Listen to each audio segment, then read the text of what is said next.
चलो अब हमारी कंपनी का एक केस स्टडी लेते हैं। अब हमारा ऑब्जेक्टिव था कि हमने जो डिजिटल मार्केटिंग सर्विसेज स्टार्ट की है उसके बारे में हमारे सभी प्रोस्पेक्ट्स को ईमेल सेंड किया जाए, और हम चाहते थे कि लोग ईमेल को ओपन करके कॉल टू एक्शन के जरिए एक पीडीएफ फाइल को डाउनलोड करें, क्योंकि ये पीडीएफ फाइल इतनी पावरफुल है कि लोग एक बार तो कॉल करते हैं कि विरल जी हमें इसके बारे में और थोड़ा सा डिटेल में बताइए। सबसे पहले हमने एक वेरिएंट सेंड किया जिसका सब्जेक्ट था ebook on DM services. Proposal को as a ebook present किया। यहां पर अच्छा ओपन रेट और क्लिक थ्रू रेट मिला। कॉल्स भी आते थे, लेकिन जो हमें कॉल्स आते थे वो कस्टमर्स में कन्वर्ट नहीं होते थे, यानी कन्वर्जन रेशियो बहुत कम था। फिर हमने एनालिसिस किया तो पता चला कि बिजनेस ओनर्स हमें कांटेक्ट ही नहीं कर रहे थे, हमें जॉब पर्सन्स और स्टूडेंट्स कांटेक्ट कर रहे थे।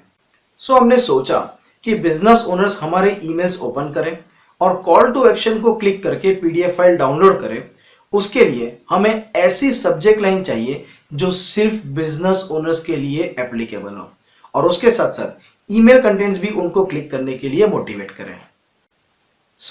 हमने वापस एक और ईमेल वेरिएंट सभी सब्सक्राइबर्स को सेंड किया, बट इस बार सब्जेक्ट लाइन था प्लीज कट कॉस्ट।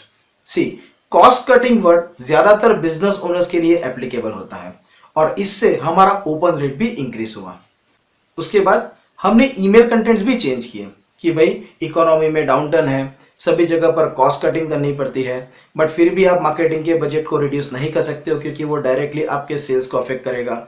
आज के दिन में हमें ऐसे मार्केटिंग मेथड्स की जरूरत है जो कम से कम कॉस्ट में ज्यादा से ज्यादा रिजल्ट्स दे, एक्सेट्रा एक्सेट्रा एक्सेट्रा।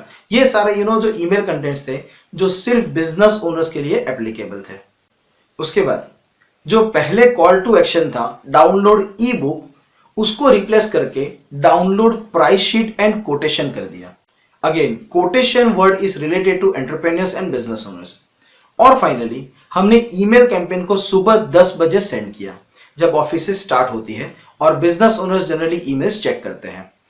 इससे पहले कि उनके दिमाग में और कोई शेड्यूल आए, हमने उनके पूरे दिन के एजेंडा में डिजिटल मार्केटिंग सर्विसेज की प्रायोरिटी सेट कर दी। ये सब साइकोलॉजिकली प्लान किया जाता है। और वेरिएंट डी को इंट्रोड्यूस करने से न सिर्फ हमारा ओपन रेट और क्लिक थ्रू रेट इंक्रीज हुआ, बट जो इंक्वायरीज आती थी वो जेन्युइन थी, यानी कि बिजनेस ओनर्स और senior level marketing employees.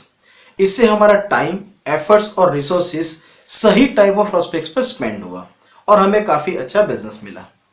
Again कई बार हमें ऐसा लगता है कि जो ईमेल वेरिएंट हम भेज रहे हैं वो बेस्ट है, बट हमें प्लान बी या इवन प्लान सी को भी एग्जीक्यूट करके रेगुलर इंटरवल पर टेस्टिंग करते रहना चाहिए। नेक्स्ट सेक्शन में हम गेट रिस्पॉन्स सॉफ्टवेयर में इसका प्रैक्टिकल कवर करेंगे।